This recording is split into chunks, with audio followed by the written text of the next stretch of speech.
ఆర్య కటిక కులస్తులను ఆర్థికంగా, సామాజికంగా, రాజకీయంగా ఎదుగుదలకు కూటమి ప్రభుత్వం చొరవ చూపి ఆర్య కటిక కులాన్ని ఎస్సీ జాబితాలో చేర్చాలని రాష్ట్ర ప్రభుత్వానికి ఆర్య కటిక సంఘం నాయకులు విజ్ఞప్తి చేశారు. ఆర్య కటిక జిల్లా అధ్యక్షుడు ఆర్ కృష్ణాజీరావు ఆధ్వర్యంలో శ్రీ శ్రీ శ్రీ ధర్మవ్యాధ మహర్షి జయంతిని పురస్కరించుకొని కర్నూలు నగరంలోని బీసీ భవన్ నందు ఉన్న ధర్మవ్యాధ మహర్షి జయంతి కార్యక్రమాన్ని ఏర్పాటు చేశారు. కార్యక్రమానికి ముఖ్య అతిథులుగా బీసీ సంఘం జాతీయ కార్యదర్శి నక్కమిట్టల శ్రీనివాసులు, తెలుగుదేశం పార్టీ రాష్ట్ర ప్రధాన కార్యదర్శి Nageswararao Yadav, Arya Katika South India president Srinivasulu, Satyanarayana, Balaji, Rambabu Dharmavyadha Maharshi విగ్రహానికి పాలాభిషేకం చేసి నివాళులు అర్పించారు. అనంతరం బీసీ సంక్షేమ సంఘం జాతీయ కార్యదర్శి నక్కమిట్టల శ్రీనివాసులు, వై నాగేశ్వరరావు యాదవ్ మాట్లాడుతూ ఆర్య కటిక జనాభా దామాషా ప్రకారం ఆర్య కటికలకు ప్రత్యేక కార్పొరేషన్ను ఏర్పాటు చేసి చైర్మన్ గా ఆర్ కృష్ణాజీరావు నియమించాలని రాష్ట్ర ప్రభుత్వానికి విజ్ఞప్తి చేశారు. ఆర్య కటికలను బీసీ-డి కులం నుండి తొలగించి ఎస్సీ జాబితాలో చేర్చాలని రాష్ట్ర ప్రభుత్వాన్ని డిమాండ్ చేశారు. తక్కువ జనాభా ఉన్న కులం ఆర్య సమాజ కులం. దానికి మేము చంద్రబాబు నాయుడు గారు సీఎం గారి దృష్టికి తీసుకెళ్ళి తప్పకుండా వాళ్ళకు రాజ్యాధికారంలో వాళ్ళ నిష్పత్తి ప్రకారం భాగస్వామ్యము, ఆర్థిక స్వావలంబన, మరి అట్లాగా కార్పొరేషన్ చైర్మన్గా కూడా మరి మా కృష్ణాజీరావు గారిని రికమెండ్ చేయడం జరిగింది. తప్పకుండా ఇవ్వడానికి ప్రయత్నం అనేది మా సీఎం గారి దృష్టికి తీసుకెళ్తామని ఈ సందర్భంగా తెలియజేస్తూ ఉన్నాం.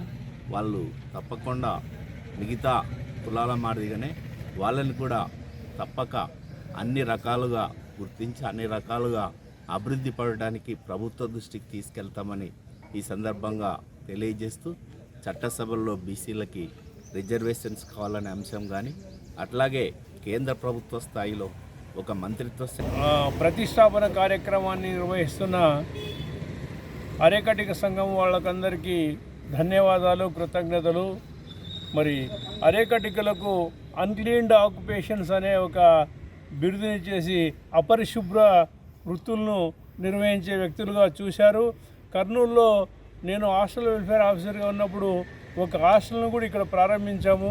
తర్వాత నేను రిటైర్ అయిన తర్వాత అది మూసివేయబడింది. వెంటనే ఒక హాస్టల్ను చిన్నపిల్లలకు ప్రారంభించవలసిందిగా ఈ సందర్భంగా డిమాండ్ చేస్తున్నాము. ఎందుకంటే చిన్న పిల్లలకు చదువుకోవడానికి అపరిశుభ్ర వృత్తుల్లో మరి వాళ్ళు అవకాశం లేకుండా మరి ఈ యొక్క పశువుల శుభ్రం చేయడమే సరిపోతుంది. చిన్నప్పటి నుంచి వాళ్ళకు విద్య కరువైంది.